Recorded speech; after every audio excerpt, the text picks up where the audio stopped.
In this video, I want to show you how to copy and paste your diagram into Microsoft Word, and then once you're in Microsoft Word, how to type some of the symbols that you might need to complete your proof of similarity. So first, we need to copy and paste this diagram into Word. So I already have Microsoft Word open. There's a blank screen right now, and I want to get this diagram there.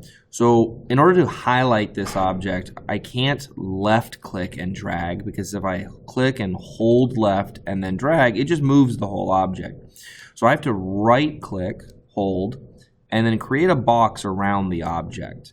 And so now that I've created the box, I need to copy it. Now this is where it gets a little weird. We're going to hit edit, and we are not going to select copy, but rather we're going to go to this other option here called Graphics View to Clipboard, Control-Shift-C.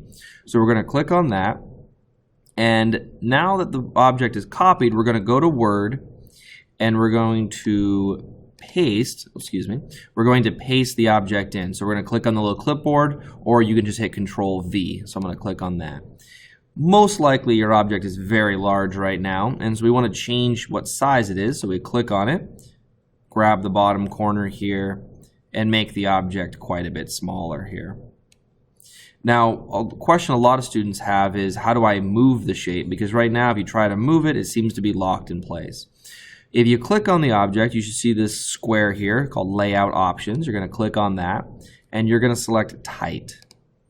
Once you do that, you'll be able to move the object anywhere on the screen you want. So suppose we want to center it right here, and we're going to type our paragraph proof underneath this object. And so in order to get underneath the object, I'm going to double click. You can see my cursor is now down here. So suppose I want to type in why these two triangles are similar to each other. Some of the symbols I'm going to need are the triangle symbol and the angle symbol. And so let me show you how to do that. Suppose the first sentence I want to write is angle A is congruent to angle D. So we're going to go to Insert, and there should be an option up here that says Equation. It should be over here on the side. Mine is underneath the Symbols menu here, and I'm going to select Equation. And we get a gray box here that allows me to type in a variety of different symbols. And so I'm going to show you some of the shortcuts. If we're looking for the angle symbol, we type backslash, and then we type in the word angle, and we hit spacebar. And that will give us the angle symbol. So I might want to say something like angle A is congruent to angle D. Now the congruent symbol is going to be very much the same. We're going to type backslash, and for the congruent symbol, we type CONG and hit spacebar. And then angle, remember backslash, angle. Now you have to hit the spacebar, and then D. Now, I don't want to type the rest of my sentence in this box because it'll look like an equation. And so I don't want to hit spacebar and go, because they are.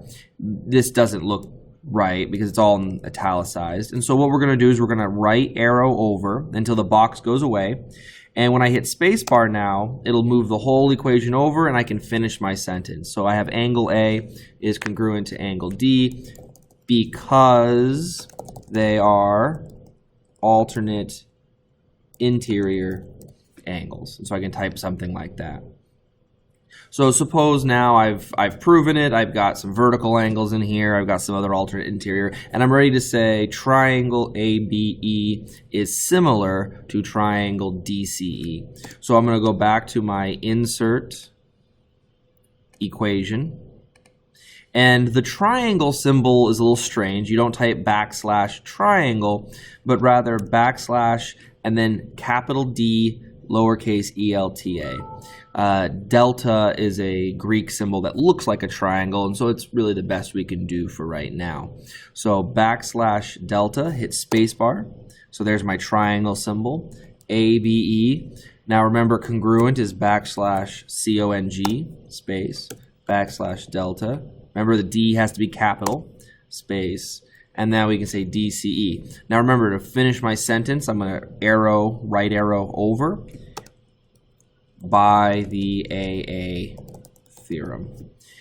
And there we go. And so now you've got all the different symbols you could want. Remember, the angle is \angle. The congruence is \cong. And the triangle is \delta, but the D has to be capital.